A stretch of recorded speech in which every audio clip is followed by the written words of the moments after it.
এই পৃথিবীতে কেউ আপন না প্রিয় ভাইরা। বিপদে বললে বোঝা যায় কেউ আপন না। আপন শুধু একজন মহান সত্তা, তিনি কে? এটা কি আপনারা খেয়াল রাখতে পারবেন?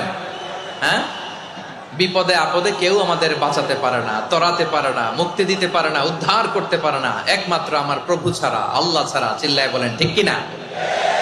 এবং প্রিয় পটুয়াখালীর ভাইয়েরা, মাথার সাথে এটা সেট করে নিতে হবে যে আমাদের পুরো জীবনটাই পরীক্ষা। পুরো জীবনটাই কি? The life is a test. পুরো জীবনটাই পরীক্ষা। এই জীবনে বিপদ আসবে, আপদ আসবে, পরীক্ষা আসবে, সবার জীবনে এটা থাকে।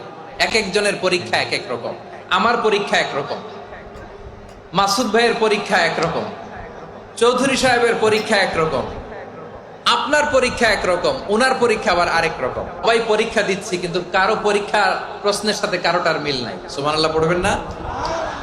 পুরোটাই পরীক্ষা ক্ষেত্র, সবাই পরীক্ষা। রাত অলমোস্ট 3টা পার হয়ে গেছে। প্রশ্নপত্র একটার সাথে আরেকটা মিলে না। ওয়ান রাতে ডাজন্ট ডিনার ম্যাচ করতেছি। The other. একজনেরটার সাথে ওটসের আরেকজনেরটা মিলে পিজা, না।